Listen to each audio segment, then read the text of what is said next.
This is Defenders TV Podcast, episode 40, covering Jessica Jones, episode 10, aka 1000 Cuts.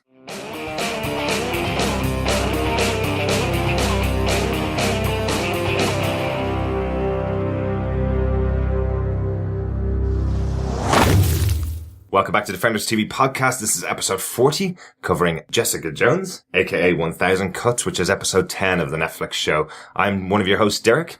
I'm one of your other hosts, John. Rounding out the crew, I'm Chris. Welcome back, guys, and a very happy New Year to all of our listeners. We're recording this podcast just after the New Year has been ushered in, so welcome to 2016. And we're still covering Jessica Jones, the wonderful Netflix TV show. How are you guys? How was your New Year's? It was good. Really good. Yeah. Happy New Year, everyone. Yeah, no, completely happy New Year, and I'm quite happy to say we're in the year of comic book heaven. Absolutely. With all our different, both DC, sorry to say it, and Marvel, having a bucket load of entries this year. May it be a strange one, indeed. Oh, everything leads to November. November 2016, this year. Woohoo! The year arrives. Yes, with the movie release of Doctor Strange, just in case you haven't been following John's commentary every episode. With some great stills released on Entertainment Weekly, which looked pretty cool now. I kind of like the outfit. I'm glad they went with the pick your nose collars still. That was cool. Yeah, it seemed fresh and really kind of intricate design on his cape and sort of the main suit of the Sorcerer Supreme. Really detailed kind of stitch work there. And then, of course, the Eye of Agamotto. Yes, and Benedict Cumberbatch did mention in his interview that was the first time he put on the costume. He hasn't actually worn it for the filming prior to those photographs that were in Entertainment Weekly, but very cool to see Doctor Strange fully suited up. Definitely. I was more interested in the visual representation of his powers. That was cool. That was quite interesting. But now I'm curious, I think is probably the best way, is that what it's going to look like in the film? Yeah. Or was this just give it a magical look a bit for of the a photo? mock-up for the photo, yeah. And he will be chanting. Yeah, that was a great thing I heard. And the look of it, the one with all the kind of different symbols, that was very Straczynski, I thought, from his run of re-looking at and renewing the origins of Strange in Strange. The comic run, I think it was 5 or 6 comic issues. And then I really like that. I like the more lightning kind of look of it for me. That was my kind of bent on it. But then some of the concept art, I loved the one of him in the hospital with his hands, which kind of looked like a photo until you really looked at it and you realized it was concept art. But also the one that looked like it was in space, but I think it was him on or going into the astral plane. And if that's how they're going to represent him glowing blue, that looked pretty cool as well. Yeah, I must say, I was really impressed with that. Yeah, lots of interesting stuff coming up in Doctor Strange, definitely. Along with Doctor Strange in 2016, we've got a ton of other films and TV shows that we're going to be covering. We're on episode 10 of Jessica Jones now, obviously, on our Netflix coverage. What was also in the EW magazine was some photographs of season 2 of Daredevil. And we've had pretty rough confirmation that Daredevil's actually going to be coming out a little bit earlier than we thought in 2016. We've got a rough confirmed date of March, and apparently Entertainment Weekly have said that that date wasn't supposed to appear in the magazine. They left it in by mistake, so that's possibly they weren't supposed to put that date in, or that it was left in and Netflix weren't aware of it, or Netflix haven't confirmed it yet. But it is very possible that we'll be getting Daredevil in March of this year, which should line up almost perfectly with the end of Agent Carter, which is our next show that we'll be covering. So we could be going straight from Jessica Jones to Agent Carter and then directly into Daredevil. So we'll have a lot of podcasts coming up in the first quarter of the year. Absolutely. The eagle eye, some people are looking at the Daredevil costume in the stills that were released. Yeah. Obviously, we have 3 stills. We have one of Daredevil tied up, looking at the Punisher. Yeah. We have Elektra in her normal garb, her civilian wear, and there's just another one of basically Daredevil in a meat packing factory kind of thing. Right. But it looks like the suit's changed again, slightly from what we saw in the very last episode. So somehow we saw version 1, and this is now version 2. Yeah. So I think we're going to end up very Iron Man-esque. Possibly. It's like Mark 5.2. Yeah. No, just he slowly adds to it and adds to it. So by the time we get to the actual Defenders, It's not. We could have the black suit. He could be in the yellow suit. Yeah, exactly. Oh, that'd be good. I'm not sure. I think I'm liking the red suit. But yeah, definitely some iterations to go on that. But yeah, loads of stuff covering in 2016. Hope you guys have had a good New Year celebration, and hopefully you're looking forward to as much stuff coming this year from Marvel and DC, as Chris said, as much as we are. I think it's time to get on with the episode this week, talking about 1000 Cuts, episode 10 of Jessica Jones. This episode was directed by Rosemary Rodriguez and written again by Dana Baratta and Micah Schraft. John, do you want to tell us what we got in this shocking episode? Shocking is the word. In the aftermath of Kilgrave's escape from his hermetic prison, things keep on getting worse for Jessica, her friends, and her associates, as events spiral out of control. Evidence against Kilgrave at the abandoned CDC center is destroyed by a potential new foe who is remorseless in his quest to kill Kilgrave. Hogarth is forced by Kilgrave to her ex-wife's house as he seeks medical attention. But in a manner of speaking, she is soon put under the scalpel herself, as her deceitful and manipulative past comes back with a vengeance to haunt her. Despite all these setbacks, there is a glimmer of hope, as the reason for Kilgrave's powers is revealed by his scientist father, Albert. However, as they seek to level the playing field in their fight against Kilgrave, Jessica is faced with a series of choices that will shape the destinies of the people that surround her. I could say that again. Lots of Big choices time. in there. Overall, Wow. guys, what do you think, John? Wow. I think for me, actually, the best episode so far. Wow. This was two massive, shocking moments for me. A really kind of good chase down, I found. There was the reveal, really, of Simpson and how those pills are affecting him, again, in another shocking manner. And then, as one of my big points, all hope is lost. Mm-hmm. It really, from the moment of triumph where they've got Kilgrave captured and in behind the glass, it all falls apart and it just gets worse and worse and worse. Yeah. Chris, what do you think overall? Good. Yeah, no, I liked it. It was, it seems that we're sticking to the kind of very heroic kind of trope where the hero starts as nothing, and then slowly built up, then goes through a larger kind of bad patch, a large drop, and now we've now in the last 4 episodes, we're going to see her slowly try and go back up, but they seem to be going against that slightly, which is, it's just knockback after knockback after knockback for Absolutely. Jessica. I think I prefer that style. I have to admit, I think it's more human, and I think there's like another thing by the writer, it's just well crafted. They're giving certain characters more backstory. Another thing, we'll get into that more later. But I think that's one of the things I like, that we're seeing certain characters are being hopefully built up for something greater. And I think that was again, we'll get to it. Yeah. For me, I kind of agree with John. This is another one of my favorite episodes of the series so far. So much happened in this episode and so many shocking things that we will talk about. Again, if this is your first time joining us, which would be a bit of a surprise, we're 10 episodes into Jessica Jones, so maybe you want to go back and listen to the other ones. But the way we cover our episodes, we take 5 points each that hopefully will cover all the major elements of the episode, and we talk them through as we go. So Derek, then, what's your first point? My first point is right at the beginning of the episode. I love how it's connected to how episode 9 ended, which is essentially Trish on the floor crying because she can't get a bullet inside her head, which was what she was forced to do by Kilgrave. I just love this little concept of he's left this idea in her head that she has to do this. So she's sitting on the floor pushing a bullet casing towards her head, trying to fit it inside somehow.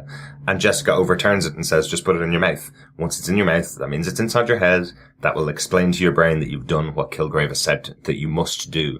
And then she's able to escape Kilgrave's grasp, but realizes at this point the real power of Kilgrave. This is the first time really that Kilgrave has had an effect on Trish directly, isn't it?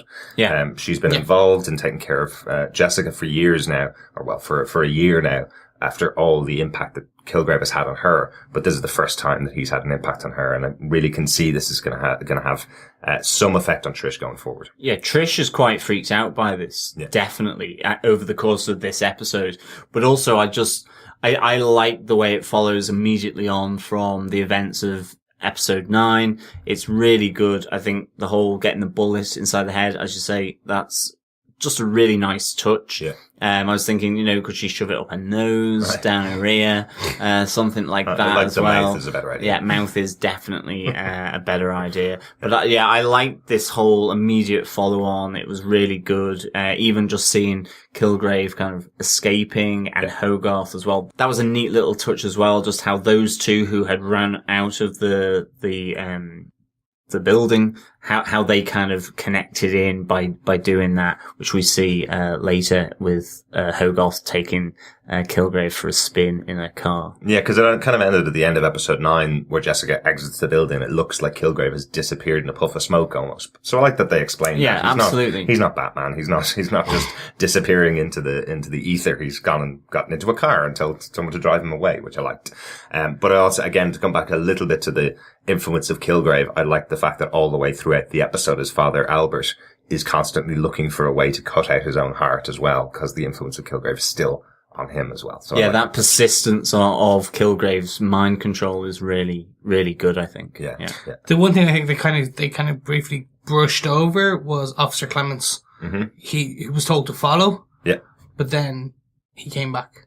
Didn't they tell the last thing he says to him was to take down Jessica, wasn't it? Yeah. So you're right. He should have been still trying to attack Jessica. It was just kind of like, then all of a sudden he just kind of wanders back in with a med kit. I was like, okay, I'm going to let it go. I'll let it go. Just go with the story on this one. It's fine. But it was just slightly, I was like, what? Because that would be a more humorous, every kind of turn he's trying to just like rugby tackle her. Yeah. It would like, randomly she's just holding him out by the head like you would a toddler. Although again, maybe, just thinking it out loud, maybe because he did attack her and then she knocked him out, maybe that's now exactly, gone with Kilgrave's control. Maybe that's what it was. But that was my first point. Chris, do you want to give us your first one? Yeah, so I'm going to skip ahead slightly to when we're in Wendy's house. Mm-hmm. And we got a brief tidbit of information and from Hogarth in that she talks about how Kilgrave was going to be a father. Yes. They took the aborted fetus, mm-hmm. and she gave it to Hammond Industries. Mm-hmm. Hammond's Labs. Yeah. Hammond's Labs, excuse me.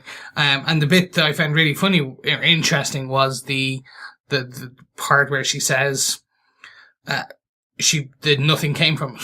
They tried to replicate the powers, and nothing came from it. And then that's it. It's too much to be a dead end. Yeah. There's too much of something there. I just thought it was a very odd way. And again, we know she wasn't lying because Kilgrave told her to tell me something I don't know. Yes, I love and she that told the truth. Yeah. So we're going, why the wild goose chase? Mm-hmm. I think is the best way of putting it. So it's like, he let it blow over. Mm-hmm. We didn't get anything more on it. Mm-hmm. It's just kind of like, oh yeah, it's in the background. There you go. So now, unless we get something where they're going to now go to the labs and find lots of other things, but then it leads into, okay, well, we had Luke saying that he was created, and aside from Project Rebirth, which is Captain America's kind of that whole side, I think we discussed it briefly when we talked about Luke and his origins from the Marvel Netflix, saying he was experimented upon. Is this where we're going to get that? Is that what we're going to find? Jessica's going to go into this place in the end of the series or some next episode and kind of go, oh, okay, so here, and then we just see loads of different kind of medical tubes with different kind of disfigured people and like other superpowered individuals, with being experimented upon, etc., etc. Right. So I just thought that was quite interesting. Yeah. It's too much to be a red herring. Yeah. No, I definitely loved, again, as you say, Kilgrave's kind of lead in for this was just tell me something I don't know. And she does, which again is, watch your words, Kilgrave, because you might get something that you don't even want. But he does say to her, now tell me where this child is, where my child is. Even though she describes it as the remains this time, she doesn't describe it as a fetus. She now describes it as the remains. And then he says to her, where's my child? So, Kilgrave is now armed with the knowledge of where his child is. So potentially we'll see that in a future episode. He goes to Hammond Labs to reclaim, potentially the remains. What I did was I looked up what Hammond Labs is and what the connection is. So that's why I remembered the name. Hammond Labs is where the character Speedball came from. He was, the original character was working in Hammond Labs when he was when an experiment went awry and turned him into the character of Speedball, which, as so many Marvel fans might know, he's the kickoff of Civil War is the character Speedball exploding and taking out a city, essentially. So I like the little connection there that there's going to be that this lab exists in the MCU, and now could potentially form part of Civil War now. So I like the little call out there. But, yeah, it's a good little call out, definitely. Yeah.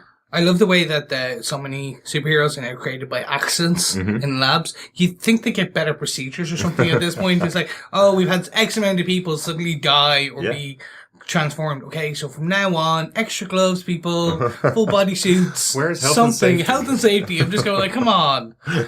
You'd think after a while they just go, okay, we don't want anyone else being irradiated by a spider. Yeah. Or bitten by an irradiated spider. So let's just put them in cages from now on. Yeah, that's a good idea. Absolutely. Yeah. No, I mean, I love the way Kilgrave actually, when he says, tell me something I don't know, and she spills the beans. I love that he says, how refreshing honesty is, because he wasn't expecting to get a response. I loved that. I thought that was really good. And also we do get confirmation that, she did try to replicate those powers and that failed. So there's absolute confirmation that she was looking to do this, whether it was professionally for her career as a lawyer, or whether it was simply to try and persuade Wendy to sign the papers. Her divorce papers, Hogarth's divorce papers. We don't know, but we do see that she was trying and ultimately it failed. So I really like that bit, definitely. Yeah. And I think this leads me on to my first point, just about the 1,000 cuts. Oh, yeah. It's the title of the episode, and with some justification, it's a brutal scene, but on so many different levels. I loved the conversation between Wendy and Kilgrave, whilst Wendy's sort of patching him up from the bullet wound that Kilgrave sustained. And she just goes, how do you avenge 1,000 cuts, over the time we've spent together with Hogarth? Yeah. And there's kind of almost like a connection between Wendy and Kilgrave, as he's kind of saying, well, I did up, Jessica's old house and I got no gratitude either, and all this kind of thing. There's almost like this mini temporary connection between the two of them. And then as he's leaving, because he thinks Jessica, is at the door, he says, you want death by 1,000 cuts? Do it, as he tells Wendy, essentially. And you just then get into this absolutely, oh my God, this is happening.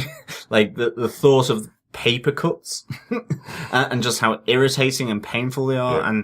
But that was just oh my God. I actually did feel sorry for Hogarth. Oh, absolutely. And then just she's clasping at the knife to try and stop her, and the scream is a really, unsettling scene Absolutely. for me. Just this almost automaton of Wendy just slicing down across the wrists, across the forearms, the face, the legs. I was like, oh my God. But this was a huge oh my God moment for me in this episode. And you get the feeling that by the instruction given by Kilgrave that it is going to be 1,000 cuts, and it's only number 1,000 is where she's going to slit her throat or something like that, where it's going to kill her. The other 999 cuts are just going to damage her. That's so brutal and so well put together. And I think we only get up to 29 cuts, and there's already a ton of blood all over the place. Before obviously intervention of Pam into the proceedings, but it's just, oh my goodness, what a disturbing scene, but really good, really well done. Yeah, and that was actually one of my points. It reminded me of some of the kind of classic horror films that we got from, say, Hammer House Horror before it went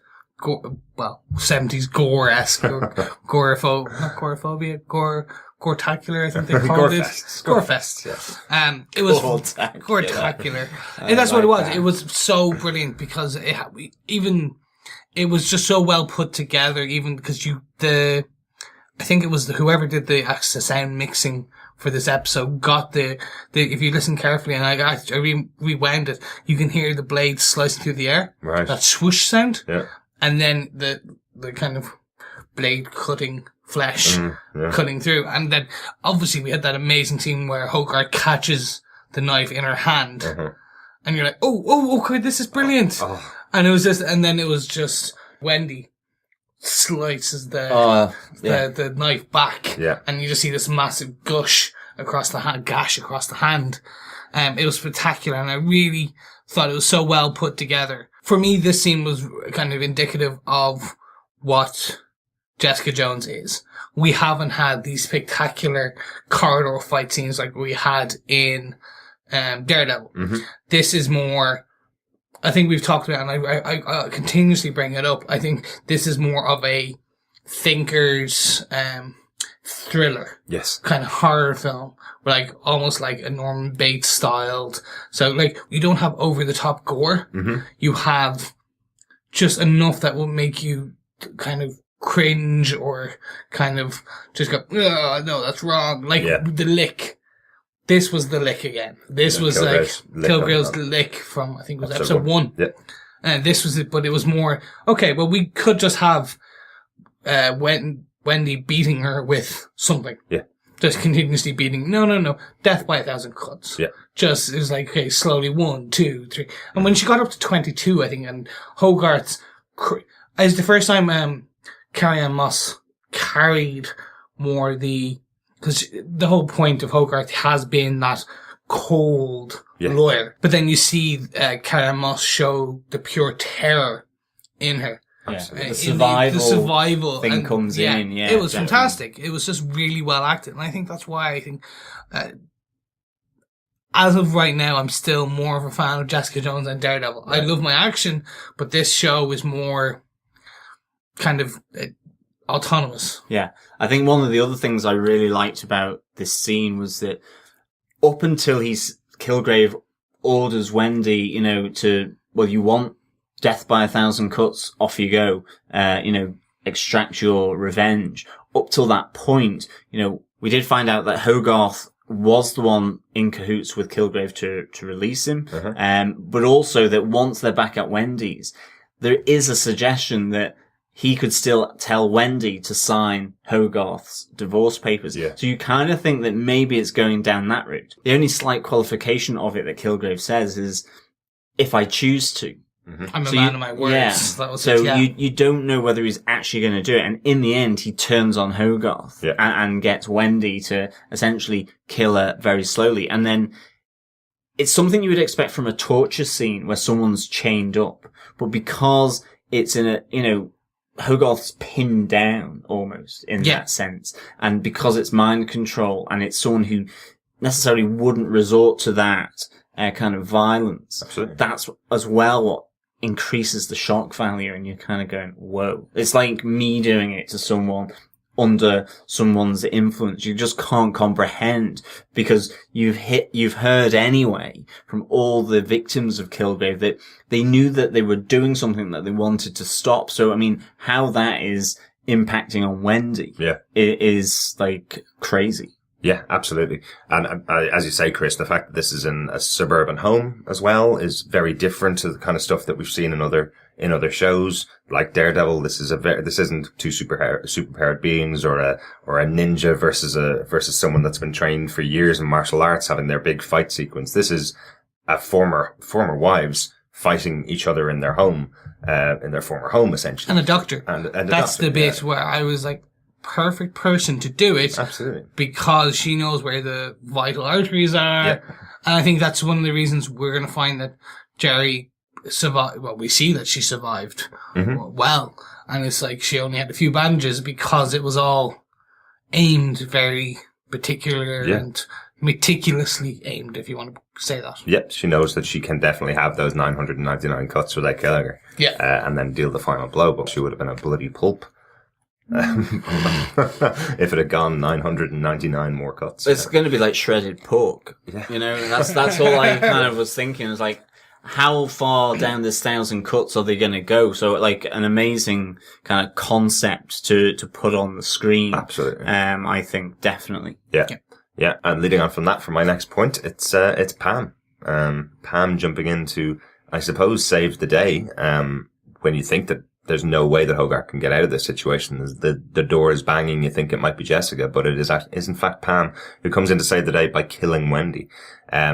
Brutal death scene. Unknowingly though, not intentionally.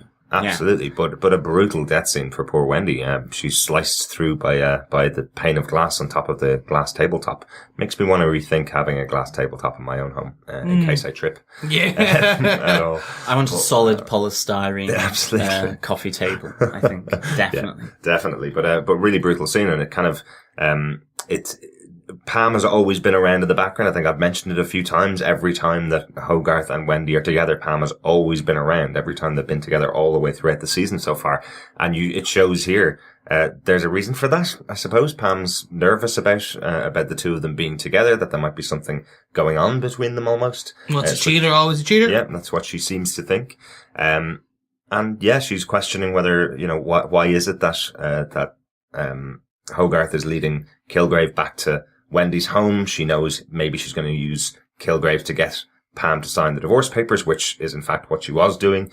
But yeah, she ends off murdering her and going into a really bad situation, which is being on the opposite side of Hogarth. And Hogarth immediately distances herself from Pam. The words that she chooses it's complicated, essentially.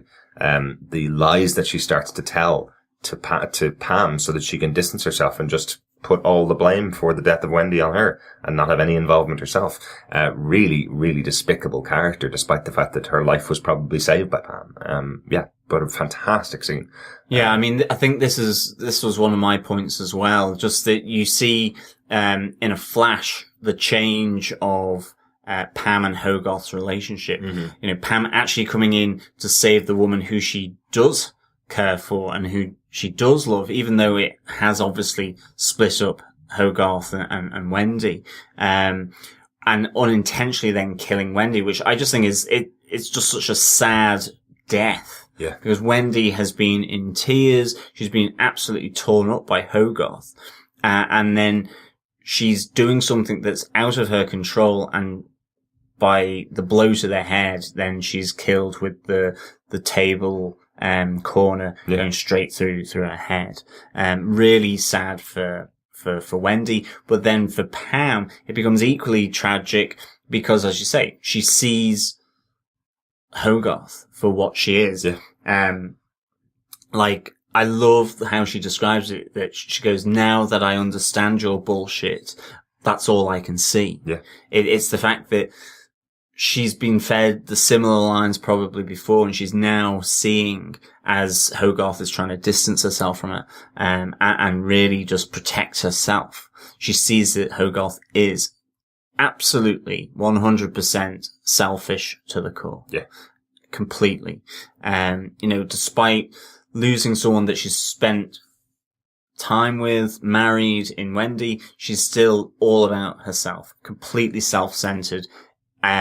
Absolutely horrid person. Yeah. She's got a lot of redeeming to do if she is to be, Danny Rand's Jerry Hogarth. Yeah. Definitely. Now, so that was part of my point, and I'm going to jump in here. We briefly talked about it earlier, the downfall of Hogarth. Mm-hmm. We thought that by the end of the series, she'd be redeeming herself so that she comes in and comes as part of the Danny Rand. Yeah. I think now this is the exact opposite. Yeah. I think this is the birth of a Wilson Fisk-esque supervillain for the Marvel Netflix universe. Scary, isn't it? Because it's literally, we've seen her, we know she was cold as a lawyer, mm-hmm. but now she's distancing herself from the one she loves. She's killed her ex-wife. Yeah. Well, she hasn't, but she is accomplice. She's taken aborted fetuses mm-hmm. to try and make some mind control power.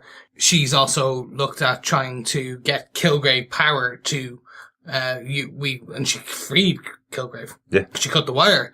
And I think this is the birth of a new villain.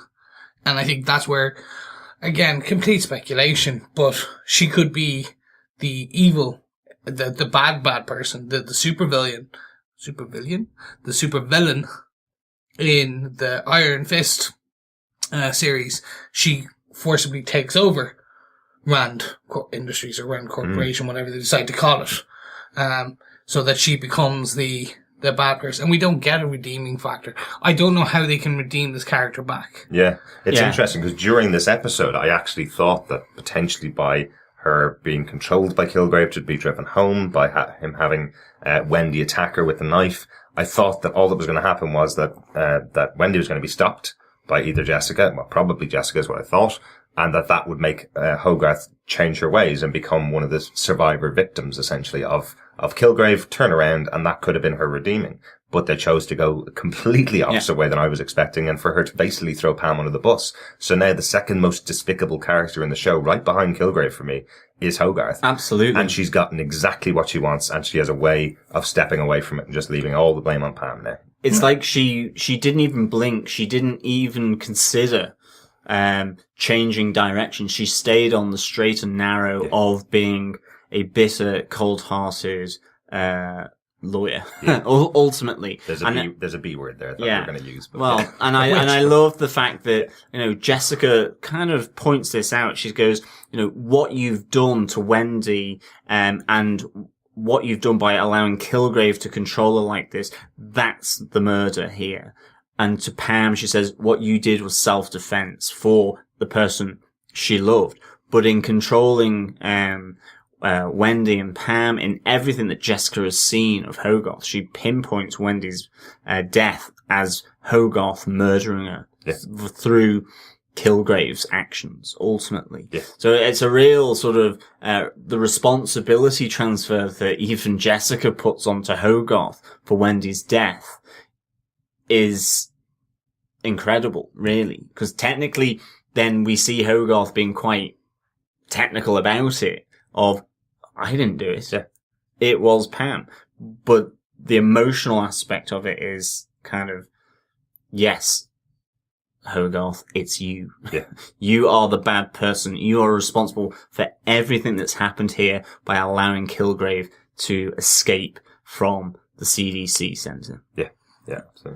But then we also have Hogarth, so leading further speculation to that she may be a supervillain type person in either Jessica Jones season 2 or the Iron Fist or some other type of part.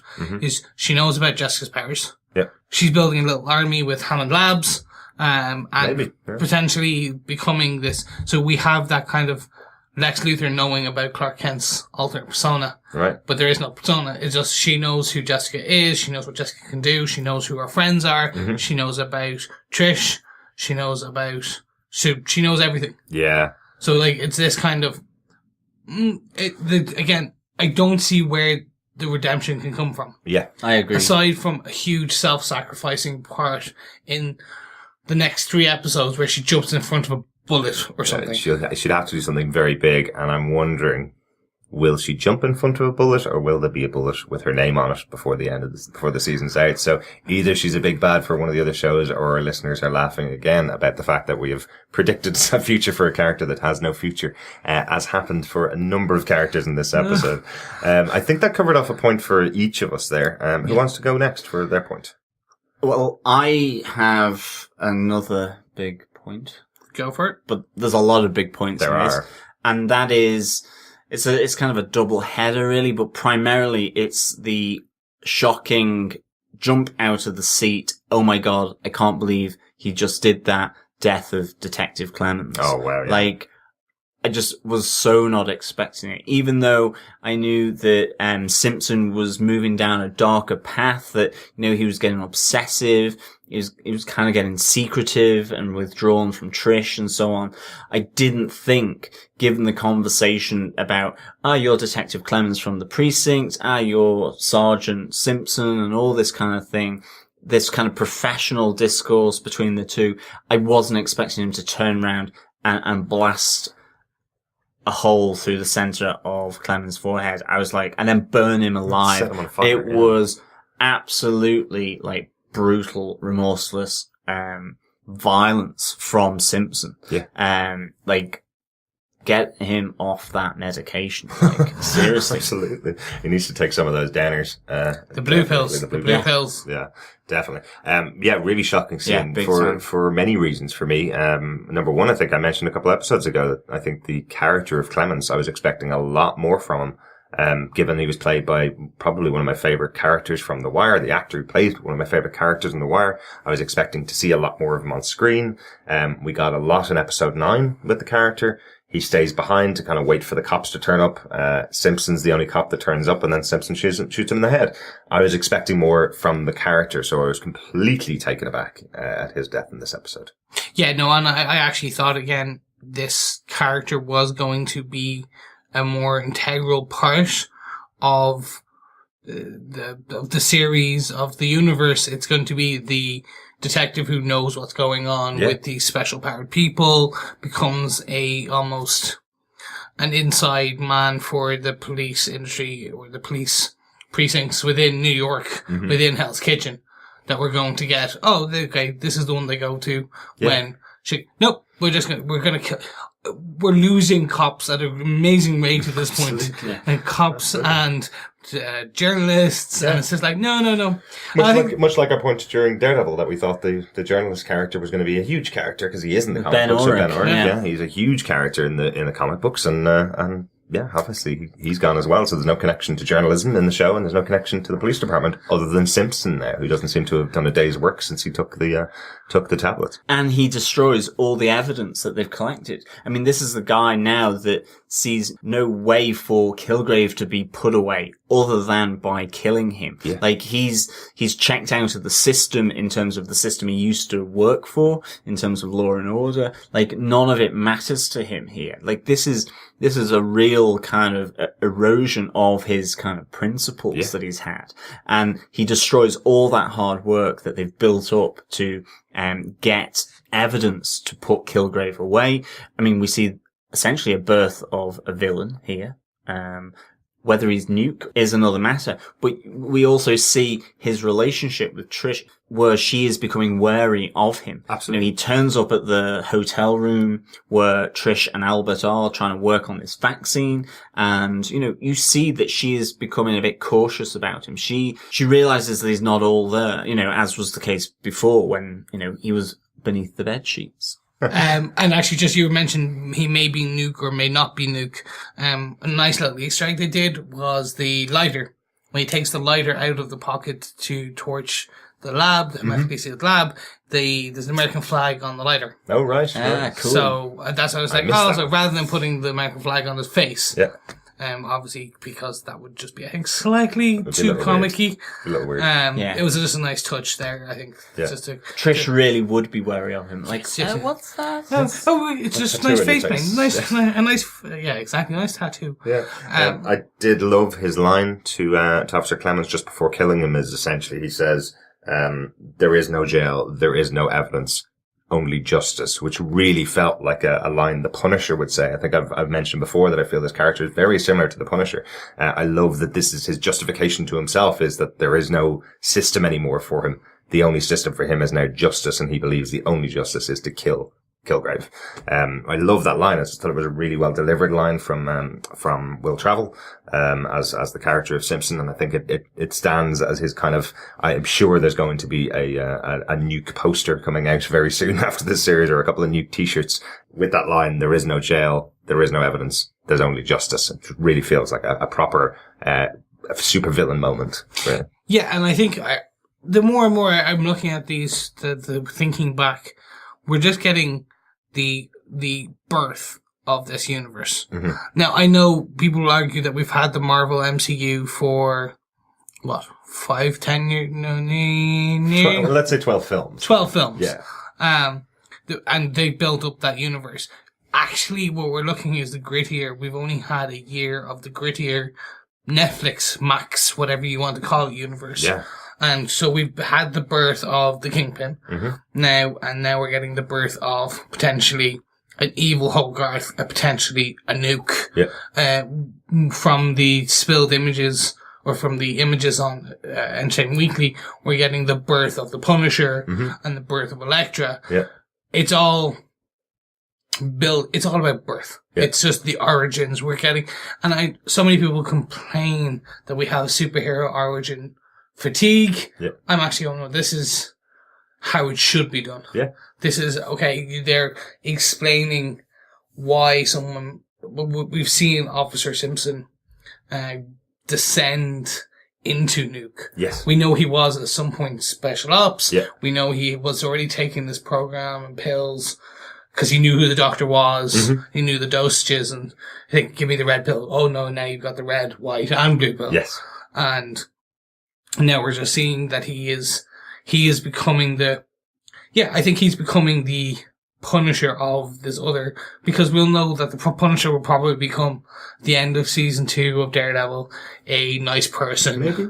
I'd say so. They're not going to keep him as a bad person. Do you think they're going to meet up in Daredevil 2? Yeah. I think there's going to... like, this town isn't big enough for the both of us kind of Maybe. thing. Bit of a western. Again, I'm not sure how Simpson's going to survive. When Jessica finds out what he's done, do you think his head's going to still remain on his shoulders? I don't say after killing Clemens, putting a bullet through his head? Do you think she'll find out? Well, that's true, because the other thing is they don't know any of this at the moment. Yeah. So, well, who knows? But it's got to get messy. Yeah. It's really got to get messy. Because there's got to be the breakup of all breakups between Trish and Simpson. Definitely. Definitely. And Jessica will not be standing back on that one. Chris, do you want to give us your next point? Sure. And I hate to sound like a negative Nelly in this. I think I know what you're going to say. This one, yeah. For me, the down part of this episode has been the use of Robin. Right. From the start, the characters just, I mean, we've discussed possibly they're building up the origin of maybe Typhoid Mary or someone else, but she just seems so over the top, and it never really managed to fit into this gritty world for me. Right. The character was too comic-y, if you know what I mean. They've worked so hard in building up human-like characters with Hogarth, everyone with emotions and a good side, a dark side. But Robin has been very one-dimensional, if you want to call it that. Just the crazy upstairs housemate who loved her brother. Yeah. That was kind of it. And then it was now, she was always in the periphery, and now they suddenly went, no, we're going to bring her closer in, bring her deeper in, and the scene, and I think this is the one that really kind of clinched her bad usage, was the scene where she overhears Malcolm talking to the rest of the group. Yeah. Like, it just made no sense that she was just sitting there, and then, like, a really bad Bond villain just spins on the diner chair and goes, well, excuse me, hold on, well, good morning, Mr. Bond. Yeah. Kind of piece. And I don't know what it is about it was just... I definitely agree with you on that. I think that was the weakest element of this episode. And it was only for a brief moment in time, was where she overhears the Kilgrave support group and Malcolm expressing and confessing to what he's had to do to help Jessica and to obviously remove Reuben to the bottom of the Hudson River.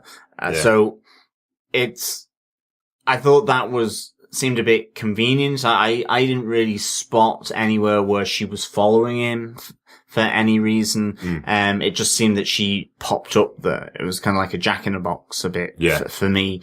But I mean, I don't mind the kookiness of her. I don't necessarily think we've seen too much of her.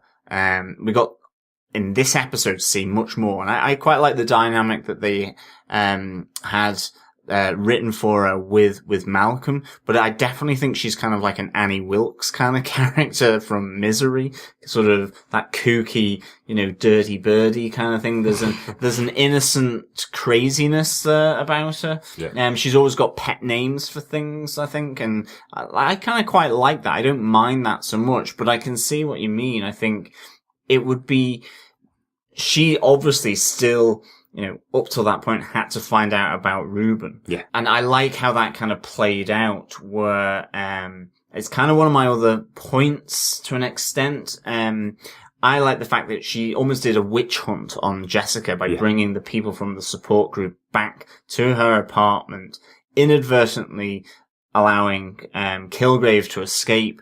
But a bit of 4x5 plywood straight across the back of the head twice took Jessica down, which was interesting, I thought. But, you know, she kind of leads a witch hunt against Jessica. She's called her a cougar, charlatan, all this kind of thing all the way through. And this is like her extracting revenge because she blames now Jessica for the death of Reuben. But I think that was the part for me that it just didn't click. That when she starts going over and trying to pull the support groups or gain their trust and loyalty, why would you listen to that crazy person? Yeah. That's the bit I didn't understand. Right. They've made her such a caricature of that crazy woman upstairs with the kooky names for things and stuff. Would you, as a support group, listen to a crazy person like that? And then you mentioned when she goes in and to the Jessica's apartment, it was like, rather than when she was taking the gag off, if they had made that someone else, you'd be feeling, oh no, don't do that, he's gonna talk to you. Okay. With her, it was just like, oh, she's that bloody stupid. She's gonna be that person, of course, and yeah. Well, she also doesn't know what Kilgrave looks like, by the way.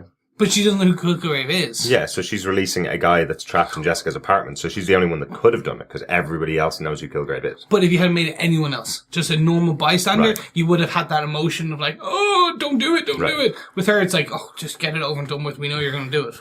You're that type of person. This is definitely where I disagree with you, actually, on this, because she has been kooky, but there's two lines that she delivers in that bar, which I think are perfect. I mean, one of the things is that she calls out Malcolm as being two-faced. And I think there's a genuine hurt there in her face that she's been betrayed by someone who, while she knew was friends with Jessica, she was willing to kind of go with and trust. And so, I like that. And the other one, and I think with the group is, I feel your sadness, but where's your rage? And she is correctly, from someone who doesn't know anything about Kilgrave, thinks that maybe it's made up to an extent because it's about mind control. You know, where's your rage? This Jessica is the cause of all of this group, of why you have been manipulated by Kilgrave. It's time to actually deal with the source of the problem. I mean, but that's because she doesn't know Kilgrave, and I think that's perfect as to how she would react, given how she thinks and views Jessica anyway, in relation to her brother. I think that's a really good way, and a sort of a natural way that she would react. And she doesn't know what he looks like, so it makes sense that she would release him, and I think she calls it out. She's got someone captive in here. She just doesn't trust her. Now, later on in the episode, she realizes her mistake. Definitely, obviously, while she's got a noose around her neck, I would say she quite clearly does. But that bit I really liked. The bit I didn't was where, as you say, she turns around like a Bond villain on the swivel stool of the bar and goes like, "Oh, really?" You know, she finds it out that way. It would have been better if she had overheard it between Jessica and Malcolm in the corridor or something like that. But I like the way she rallied the group to get and take down Jessica. I thought that was it felt natural to me. Absolutely, but it is one of those weird things about, this is a support group who is essentially saying you can say anything you want to about your experiences with Kilgrave, yet they're sitting in a public restaurant or a public bar. I don't know whether we know it's a diner or a restaurant, but that's very, very unusual for essentially a group that have gone through these kind of experiences, because what could happen is the person that you've done something to can overhear you because it's a public space, and this is what's happened here. It's just a very, very convenient and quite you're right, it's probably the weakest part of this episode, definitely, because no group would do this on a regular basis, meet at a restaurant and talk about the kind of stuff that Malcolm talks about. I chopped up a body and threw it in a river. He gets arrested for that regardless of the fact that it could be mind control or whatever. You know, that could have been just a cop sitting beside and going, hang on a second, I've just heard someone someone confess a crime here, you know? They wouldn't talk about it. It's not natural. It's not realistic. And considering how realistic the show is, it's an unusual decision for them to do it. No, and I think my point, and I agree with John, so it's okay, yes, I see why. I think it was just more, with a couple of sentences, she flipped the whole support group into a frenzy to go and attack Jessica's apartment. But only the two men. The women didn't go with her. That's true. So it's not the whole group. Okay. She's only convincing some of the group. And because actually I think one of the women in the support group kind of defends the group as to what it's about, because she's kind of there going, you just sat round here talking, you're not doing anything about it. And I think she sees that they're wallowing or something in their own sort of self-pity.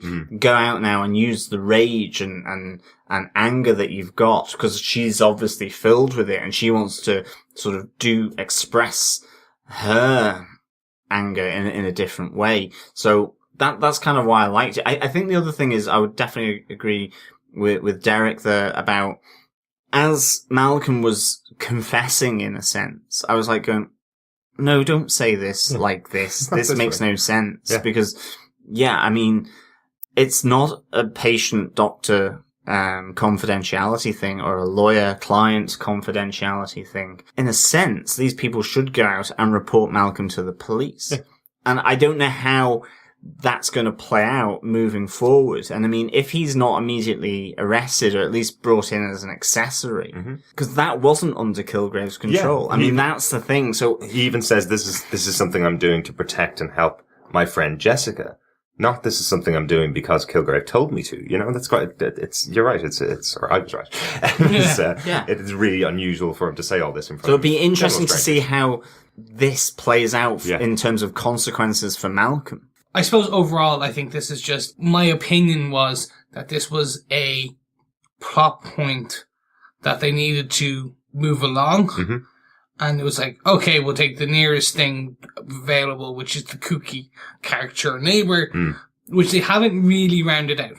If you think of Robin in comparison to every other character in that show, every other main character, and in theory, she's a periphery character, but she's more main now. She's been in 4 episodes. Yeah. This being probably the 5th. As a plot point. She should be a bit more rounded out. We should have had a scene with her by herself, like we've had with Malcolm and stuff. And I think it was just very much to bring the story along. Yeah. And that's the only negative I have. And I agree with all your points, especially the talking in the diner. I didn't even think about that. Yeah. That's crazy. But you'd have a support group like AA in a church or a community center or something like that. This just seeing, I don't know what it is about the character that just annoys me. It's just, I think it's possibly, there's no, if we learned a bit, if she said something about why she is so kooky, why all these other things, if we just got more about why she is so kooky, why she had that fascination with her brother, why, just more. Yeah. I think then I would feel a bit, I wouldn't feel as much negativity towards that, but it just felt that they needed to, like I said, I think 3 times, it felt like, okay, we need to move this plot point along because Malcolm's getting away with chopping up with that body. Yeah. All right, let's just flip it. And then it could have been just delivery of like the Bond villain swinging around. Yeah. I think for me anyway, and that's why I knew this was the scene you were going to talk about when you said you had a low point of the episode, because it was a bad point for me as well. So much other stuff that went on in this episode, definitely.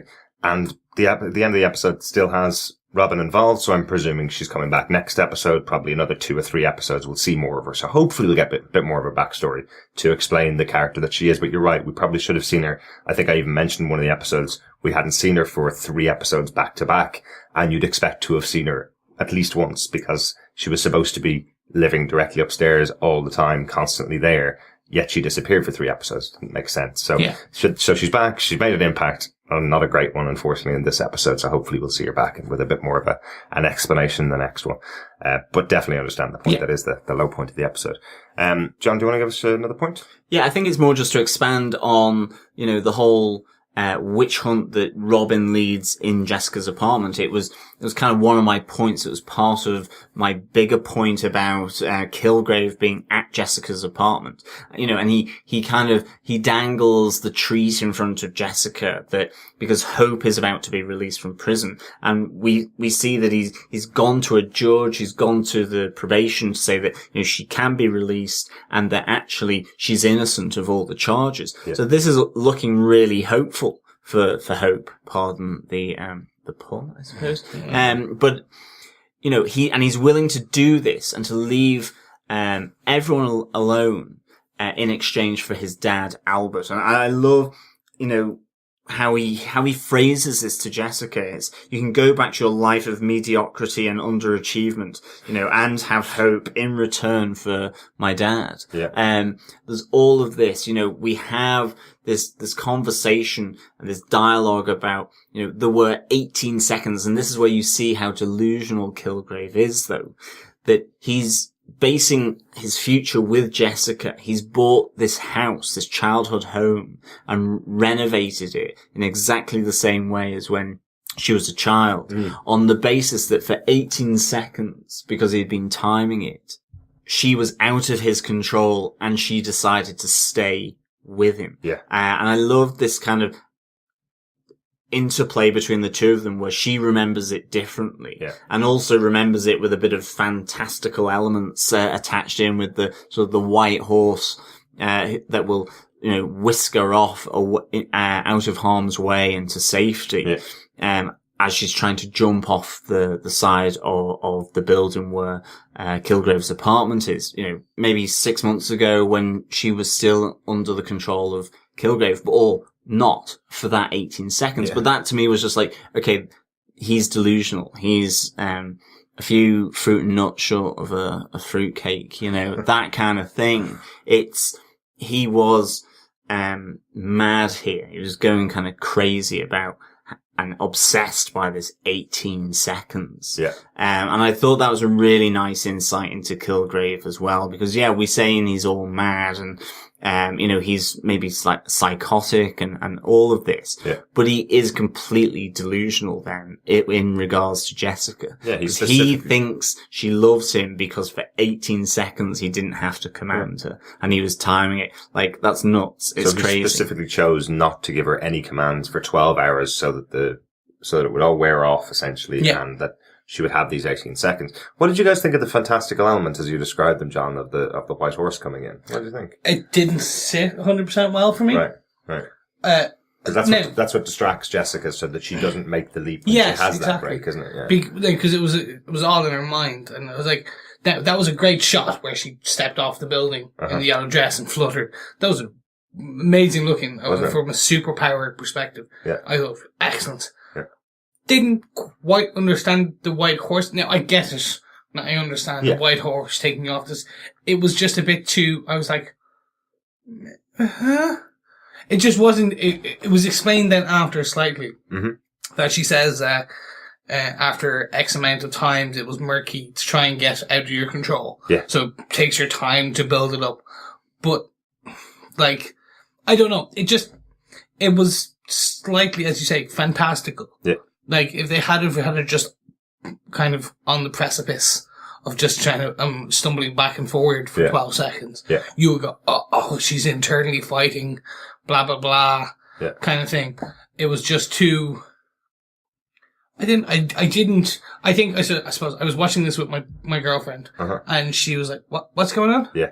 Why is there a white horse? And I was like, I had to even go, okay, but this is why she's imagining it. Yeah, it was a hallucination in a flashback. Yes. And so it kind of felt even more fantastical. In a sense, it wasn't. It was, as you say, the way that she didn't chuck herself off the building after Kilgrave had left her outside on the terrace. Yeah. But yeah, it seemed a bit strange because that's not happened in any of the previous episodes. No. Okay, you've had flashbacks, but this kind of taking you out of the moment, and sort of to to an extent, seen a perception of reality from Jessica. Yeah. It felt different, I suppose. But it didn't last for very long, and I think I could understand that and see that, and I thought that was, really, really good. Yeah. But I think, I just loved how it explained Kilgrave more, and I loved how, this was all part of a deal that he was brokering with her before she knocks him out, and then, gives a nice boot to the head for good measure to make sure he's knocked out. Yeah. This deal of, I'll give you back hope in exchange for my dad. Like, he knows that he's still out there. He knows that they're trying to keep him away from his dad. So I thought this was a nice little bit on how the plans all get interrupted then by Robin and this gang from the support group. Yeah. I'm just wondering if that little fantastical element, as we're now calling it, I wonder if that's going to play out a little bit more in a future episode, because we still don't know why Jessica can resist, the control of Kilgrave at this stage. It seems most likely that she's been under his control much longer than anybody else, probably in his history, since he got these powers. So she lived with him for almost 6 months, essentially being under his control every single day, and then released for the small amount of time, which is where she has this vision, I suppose, of help, of safety, and then doesn't make the decision to run away and get away from him. So I'm wondering if that's just kind of an indication of, yes, okay, it is 12 hours from one command to the next command, and then you can release yourself from it, but is this the impact it has on your mind? By being under control for long term from Kilgrave, does it have a bit of an impact on your mind itself, and not allowing you to be completely released from it? Well, it had an impact on my mind, because when I actually first saw the horse, I went, oh, it's a unicorn. I think, actually, if they had done that would have made more. I know, but because it was a white horse, I was kind of looking for the horn on the unicorn's head. I was like, on the horse's head, I should say. It's not a unicorn, it's a horse. I was looking that it was a unicorn, and I was like going, okay, I think that's why I called it a fantastical thing. But it was, I liked how it explored a bit more of Jessica and Kilgrave's relationship, basically. Definitely. I thought that was pretty good. I think just personally, if they had have just, so remember in some of the previous episodes, we had a different color. We had the purple color come over when she was hallucinating slightly. Yeah. I think if they had have twisted the color a bit more yellow, as in, so we like, oh, okay, so this isn't, it just because it was so real. Yeah. There was no hazing or like even the lens, or I think that's what just kind of took me out. Because I think there already was kind of a bit of hazing because it was a memory, and they should have done something else to show you that it wasn't just a memory. This is how she remembered it, or something. Yeah. But purple is about the influence of Kilgrave, and that wasn't, I don't think, him influencing her. So no. But I know what you mean. They had like a yellow hint or something to just show it wasn't the flashback. Yeah. Because I was like, or Luke's head just floating there going, don't do it, Jessica, don't do it. She hadn't met Luke at this point. No, I know. But the interesting thing is, as well, we haven't seen that purple coloration for quite a while. And I know in this episode, there's the realization that she's no longer under his control, so you wouldn't expect to see it. But even episodes 9, 8, 7, 6, 5, like none of this kind of flashing to purple or seeing flashing images of Kilgrave like we did say in the first 2 or 3 episodes, which is kind of interesting. I wonder if they just decided to drop that motif, or whether, I mean, even if it just, even if it just vagued out a bit more, it just seems to have been abruptly like left, maybe. And I've only kind of noticed that now after 10 episodes. So maybe they did make the right decision in the end. Yeah. No, I think it's on purpose, and I think Kilgrave says to Jessica in this episode, doesn't he, that you realize a lot later than I did that I don't have control over you anymore. So maybe as an audience, we were supposed to realize that by the fact that there wasn't this purple color over the top of the last couple of episodes, definitely. So Derek, what's your last point? My last point is just essentially the explanation for Kilgrave's powers as being a virus. That's definitely not something I would have thought of. That essentially Kilgrave's affecting the environment around him for up to 12 hours, giving people a virus that makes them do what he wants them to do. That's a fascinating idea, and definitely a first for our Marvel cinematic and TV universe, to have a virus being controlled by this character. Well, it's the explanation. I was trying to figure out why the hermetically sealed room, because I was like, I always assumed it was just mind control, so like telepathic control, Right. something like that. Yeah. Which you would assume going, oh, but it doesn't explain why just a block of glass in a sealed room would stop him. Right. I just thought it was the sound of his voice. Yeah, but then it turns out it's but then it does lead on. There was one bit, it's like then Hogarth had the window open. Mm-hmm. So if she had the window closed in her car, could he not have control? Maybe. So like it leads to more like, oh, okay, so hold on. This is now we know and understand how it was fantastic. It explains the the fantastical. We're going to use fantastical again. Yeah. but it's like with Richard Matheson with I Am Legend, making vampires, then it being a bacterial, like a disease, a medical kind of condition. A bit like with zombies, this is now, it's kind of going down that kind of route. And yeah, what type of barrier prevents it? I mean, but we have that, looking for immunity, that Jessica's actually immune to it, which means then other people, can they catch it? And this is one of the things I then thought about, was that Robin has now been in direct contact with Kilgrave, and obviously with Typhoid Mary, and she's got some element of mind control. Has she caught some kind of element of his virus where she is able to use it now for her own ends, that milder form or strain that she's caught from him that gives this mind control? That's what I kind of thought at the end of here. Very interesting. I never thought of it that way. No, and yeah, because then that would explain, and it was a great explanation as to why and how they were able to, and that's when you were talking about. She can be a host, basically. Yes, a host, and then also Jessica just built up an immunity. Mm-hmm. That's, we obviously don't learn it, but it was like, oh, you're immune to it, the father says. Yeah. No. Yeah. I think he wants to inoculate people. So there was a building up a tolerance to the drug because you're controlled for every day for 6 months. Yeah. You're exposed to a virus every day. Your body will kind of reject it eventually. Yeah. And I thought it was a great way, rather than just that she managed to just stop his control. Mm-hmm. This explains that kind of, the bus crash, the walking away, like he was directly forcing and trying to throw these virus at her and it stopped her. Yeah. But weirdly, I suppose in this episode, what we do see is that even though her father has been working on, what we do see in this episode is even though his father has been working on a cure for many years for this, and has the access to, Jessica's blood, he does spray his vaccine on himself, just before he goes and meets Kilgrave, but unfortunately it doesn't actually prevent, Kilgrave getting to him, does it? It's not, it doesn't do the job. It doesn't protect him from the virus that is Kilgrave's voice. Or does it? See, he faltered. Mm-hmm. Yeah. And he smiles. He kind of does a knowing smile towards Jessica. Yeah.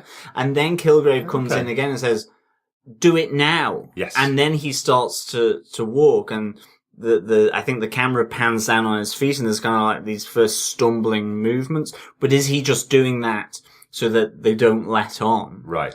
And then, of course, it all goes pear-shaped, that whole situation in the restaurant. It kind of, develops in a way that no one was expecting. Mm-hmm. And so he could be that it has worked, but you get the impression that it hasn't. But it's just that knowing smile and look at Jessica. You kind of go, faltering for me. Has it worked? And maybe it's just a ruse that he's keeping up a pretense. But I think we're still to find that out, definitely. Right. Yeah, I love wordless smiles because they can be taken so many different ways. I took it as a real apology to Jessica for not solving the riddle that is the vaccine, essentially. I thought he was kind of looking at her, giving her the smile, going, oh, well, that didn't work. I was thinking back over to you, Jessica. Back over to you, Jessica, to take him out, John, do you want to give us your final point? Yeah, well, it's directly into that scene, which is all hope is lost. Yes. Yes. I love the fact that obviously it's a play on her name, but that Kilgrave is giving Jessica hope by doing this deal. He's still got all his fail-safes in place by the fact that, Malcolm, Robin, and the two guys from the support group are all there on the bar, at a moment's notice can be, directed to hang themselves, and that hope just sees that the only way to sort of knock Jessica out of this sort of good Samaritan, phase or notion that she has that she must save everyone is to actually sacrifice herself. Yeah. So that her only focus is then Kilgrave, to kill him. And she wants him to be killed. She absolutely has sacrificed herself by putting the stem of the glass into her neck. And again, it was just like, wow, okay, not expecting her to do that. I know. I was like, well, 3 down, how many left to go in the next 5 minutes? Like, what is going on here? I mean, this was just death. Yeah. Like, shock after shock after shock. So this was like, wow, completely, just a huge surprise for me in relation to the storyline. Definitely. And the fact that it was set up throughout the episode, yeah. They were preparing us for the death of Hope in this episode, but I think because both Wendy and Officer Clemens died in this episode, I just wasn't expecting it to happen with Hope. She says the first time when she's being released, she says, I don't have a home to go to anymore. They've told my brother that I've murdered my parents. I can't go home to him anymore. There's nothing left for me, is essentially what Hope is saying when she's on the eve of her release, you know? There was nothing less for this character as described in the episode, so you would be expecting that she'd die at the end of it, but it was still an absolute shock. She's described by Kilgrave when Jessica walks into the room. He says, abandon hope, all ye who enter here. All of these are elements that are saying Hope is going to die at the end of the scene. Be prepared for it. I just wasn't, because she's such an innocent character that has been destroyed by Kilgrave and the relationship with Kilgrave from the beginning, from the first episode of the series. I was expecting a little happy ending for her at the end, hopefully getting away from Kilgrave finally, but not given to us. And you have that great scene from the trailer where they all step off the bar as well, as Kilgrave sort of distracts Jessica by saying, step off, you know, and they all step off. Like, I loved that from the trailer, just like, what's going on here? And to finally see that here in episode 10 was great. Loved it. Yeah, no, and I you're right, it was signpost. There was so many signposts that throughout this episode that we were going to get this, the loss of Hope. Yeah. Even just her name from episode 1, we should have known that this was Jessica's Hope was going to be destroyed throughout the series. Like, that's the whole purpose of the name, I presume. But, yeah, and then just, I wasn't, you're right, I wasn't even expecting it. And I think I was slightly sad. Yeah. Like, I would have liked to see this character get the happy ending. But again, we're in this Max universe. Yeah. We're not going to get all the smiley, happy pieces that we always wanted. Any of them by this stage. No, I'm kind of like, everyone's going to die. Yeah. It's just going to be Jessica. Yeah. I'll leave that to the MCU movies. Yeah. All that sugar-coated fluff. No, it was just, for me, and that was kind of my final point as well, was this scene. And it was just the use of the 5 threats against Jessica. It was like, you can say, because I didn't think, I was like, how the hell was she going to save all of them? Mm-hmm. And that's the bit I was so confused about. I was like, it's like, so, okay, Hope's still dying, but what? And then she jumps up and she pulls. Yeah. Now, it's the proper hero's decision, isn't it? It's the kind of thing that you always see with Batman. You always see it with Superman, where it's like, okay, over here we have, you know, Lois Lane and we have Jimmy Olsen on 2 sides of a canyon. Which one do you save first? Yeah. It's with Batman, we've got Robin, and we've got the City of Gotham. Or the City of Gotham. Yeah, which are you going to save first, kind of thing. Yeah. And this is Jessica's choice. Do you save Hope, who you've been trying to save since the first time we met, or do you save all these other innocents that are hanging here? Great moment. Yeah, and it was actually even the use of the power, which was fantastic. Yeah. Where she jumped and then she slowly, you could see her muscle straining. And now, she looked slightly underpowered in comparison to some of the other scenes. But I think it was maybe she was just hanging upside down, gripping. Maybe. I haven't had this comparison. I can't say for what. But no, it was just it was a very well put together finale, if you want to call it that, of this part of the arc. Yeah. Hope's arc is now done. Yeah. We've gone through, now we're into vengeance. Yeah. And that's it. It's all guns blazing, I'm assuming, from now on. Absolutely. There's only 3 episodes left. Yeah. Yeah. Interesting. Guys, do you have any notes about this episode that we haven't talked about yet? I do. I have a whiskey watch. In this episode, there was a commercial brand that you would use mainly if you were mixing. It was a Scotch whiskey. It was Teacher's Scotch. Yes. Yes. Still no Irish whiskey in here, but no, we have none Teachers. yet. She likes a Scotch. She is a Scotch drinker or a bourbon drinker, definitely. Based on this, and then again, just the play on the word hope and Hope's name. But I did like as well Kilgrave saying, "I have hope." The person, not the feeling, but I have that too. I'm a hopeful person. I loved how he kind of went down his own track, whilst he's talking to Jessica. I thought that was really, really good. Definitely. Yeah. But after that, I think this was rammed full of massive points and big events. And yeah, I would agree with Chris that this really does justice, maybe not to everyone's, outcome, but I love that it does justice to Hope's story arc from episode 1 through to episode 10, definitely. Yeah. Yeah, no, for me, the note was David Tennant's performance in the apartment, not in the club at the end, which took me a second. By the way, that's the club, the restaurant. That's the restaurant that he had made the chef go out. Yes, it's a French because I remember restaurant, the bar, and I was like, "Does that?" But no, it was for me his performance there. It was very dark and comical at the same time. Yeah, it was. That is the evil Doctor Who that we've all the social media's been talking. The social media. Oh my God, I'm 50. You know that thing on the internet? No, but it's the dark Doctor Who, where it was whimsical yet kind of creepy, and it was like, I want this, and this, and then she just knocks him out. But that was my note. That was a fantastic performance in that one particular scene. Definitely, and I have a note about Kilgrave as well, because while he's talking to Wendy, he says that he feels violated by Jessica for the way that she's treated him. By not accepting his advances, which I think is fascinating considering most of the show has been about all of the characters around Kilgrave feeling violated by what he's done to them. But Kilgrave is also saying, I feel violated by her accepting me into her life and still not turning into a person that has been my lover and my companion, essentially, which is really fascinating for him to twist that all around on everybody else around him and blame them for his feelings. Just thought it was a nice little note. But I think that's all of our points in this episode. Chris, do you defend this episode of Jessica Jones? I do.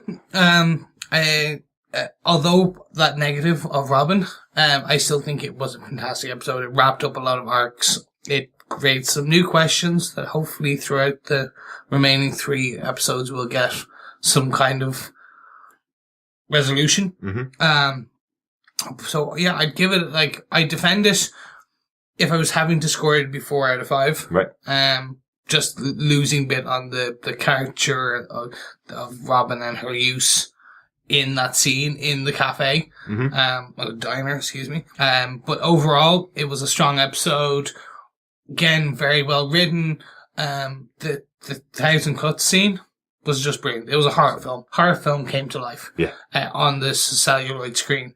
But it was just overall, it was a really strong episode with 2 weak scenes. Right. And you can't blame that. Again, we're going into this 13-hour-long film. They're going to have some filler in between where you need to move a plot point along. Yeah. And the easiest way to do it is, here we'll take character X that's rarely used and we'll just throw her in and she can be the plot, the turning point. But overall, it was a really good episode. Again, I said, if I had to score it, 4 out of 5. Right. But strong score for me. Huh? Strong score for me. Strong score, because it was fantastic. Just the use of Robin. Right. Literally, I would have given it, as John said, he thought it was some of the best episodes he's seen this season. For me, it would have been, except that little bit with Robin. Right. Or just her character. If they had made it Pam, no, you couldn't make it Pam. No. If you could have made it Wendy, if you hadn't killed her. Something, just someone else on the fringes. Right. Just the use of Robin was too small. They didn't build the character enough. Right. But everything else was fantastic. Right. And John, do you defend this episode of Jessica Jones? Oh, I do. I do defend this episode of Jessica Jones. I'm not going to give it a perfect score, which I think I could almost do. Right. And I might want to revise that once 13 episodes are done. But I'm giving this 49,000 cuts out of 50,000 cuts. Right. And in old currency, that's 4.9 knife swipes out of 5. I loved this episode. It gave me shocks. It gave me heartache. It was jam-packed with story. It was jam-packed with action. It had the birth of Simpson's character, which I can't wait to see how that progresses further. It gave essentially then the start of the death knell with his and Trisha's relationship. I suspect, I mean, she's certainly wary of him, so I expect that to head south pretty quickly. I loved the sort of the end of Hope's story. I mean, shocking, brutal, unexpected. Clement's death, unexpected. Hogarth, I mean, her comeuppance in this in terms of losing the two people that she had a relationship with and essentially losing the respect of Jessica, absolutely deserved. But I mean, again, then the tragedy of Wendy's death, I think seeing more backstory with Kilgrave and Jessica and just how delusional he is on top of his psychotic tendencies and his own self-centeredness, like, unbelievable. So for me, this was almost perfect, as I say, for me. I loved Robin. I loved how she was developed as well. But I suppose ultimately just that reveal of Malcolm, saying that he hid Ruben's body and her finding out the way she did. I think it was just that. That's the only reason I don't give the extra 1,000 cuts onto this score is for that. And I think mainly as well, it's down to the fact that it didn't feel real that Malcolm exposed that side of him in that forum the way he did, and for her to then to turn around like that. But otherwise, that's minor niggles for me. Overall, absolutely a great jam-packed episode here. Really well written, well directed, well acted, and I cannot wait for episode 11. However, I suspect it won't live up to what this has delivered. I mean, it's not episode 11's fault. This was just, for me, really, really, really good, and the best episode for me so far. Right.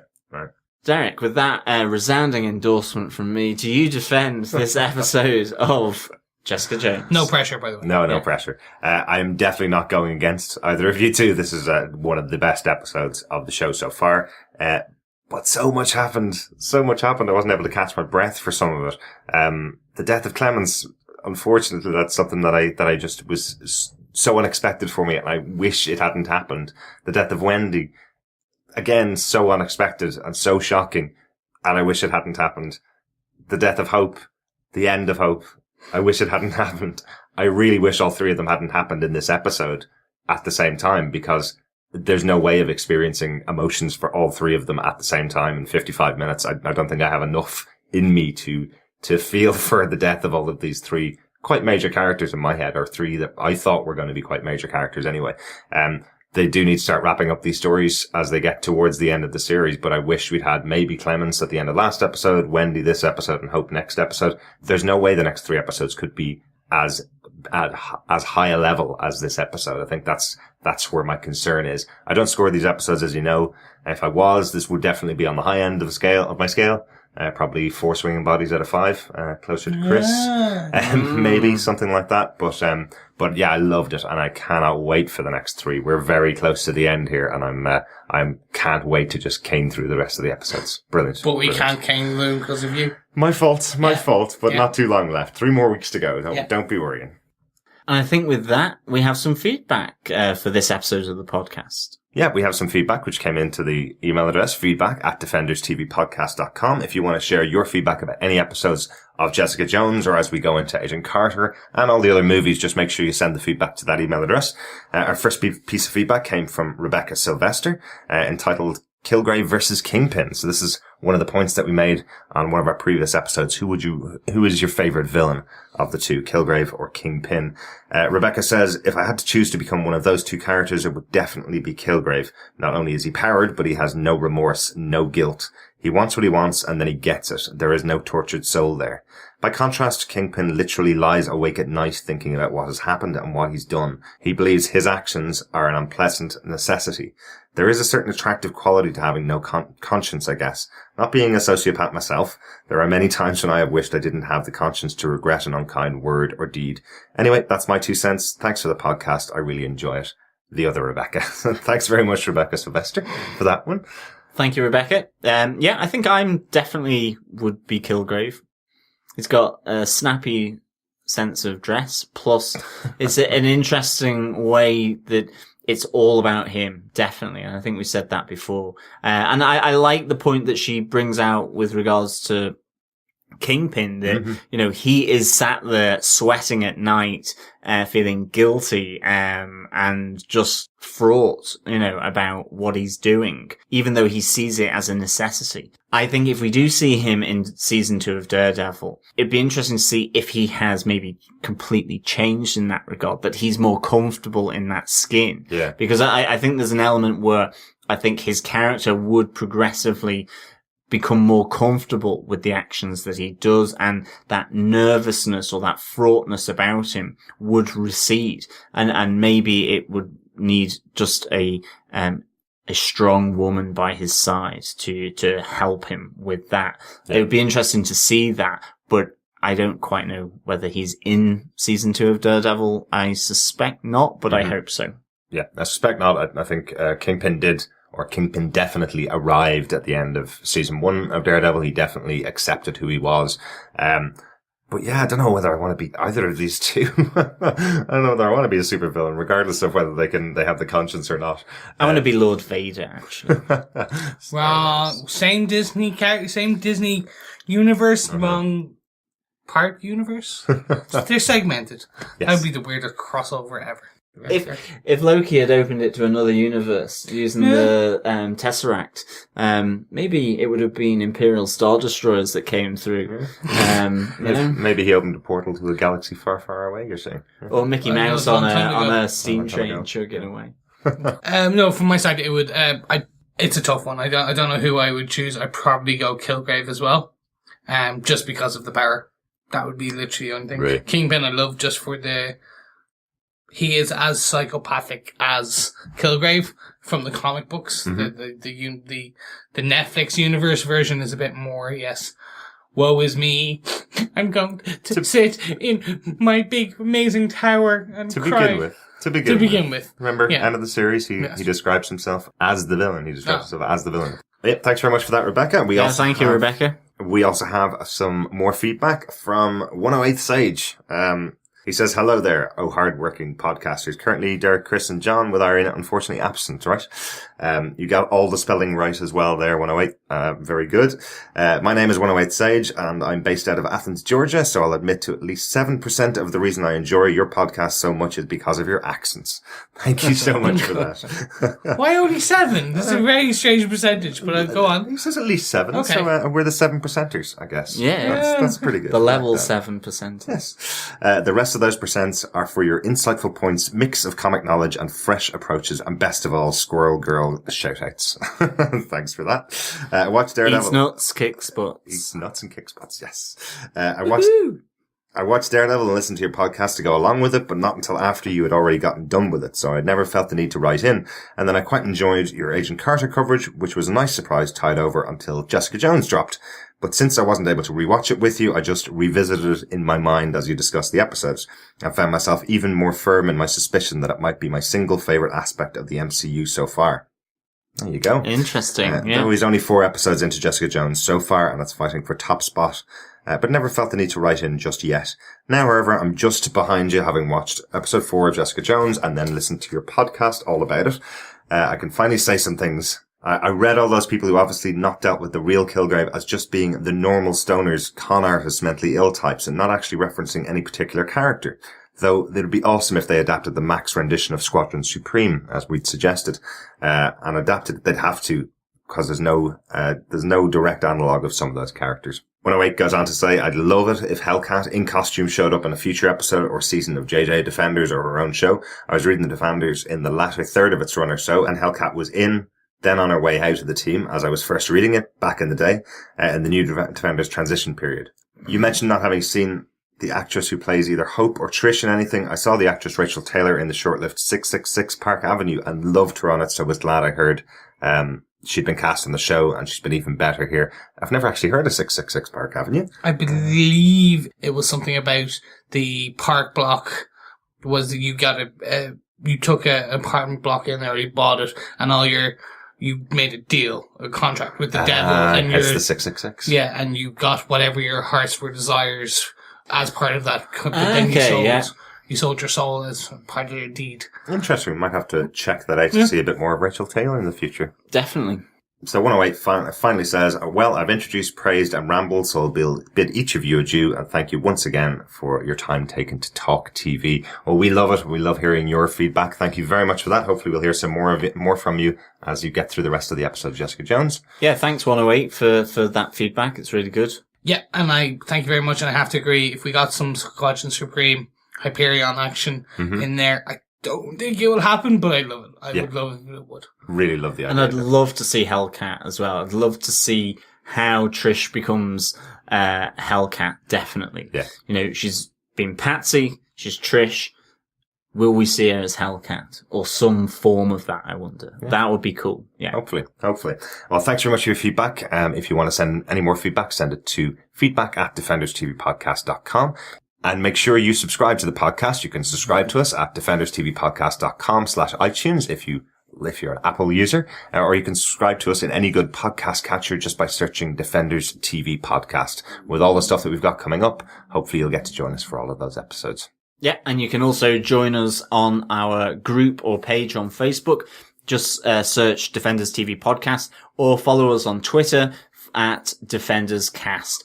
But again, thank you so much for listening, and we will speak with you next time. See you guys, and just stay away from any ledges. We'll be back next week with episode 11 of Jessica Jones, aka I've Got the Blues. Looking forward to that, and thanks very much for listening. Bye. Ta-ra.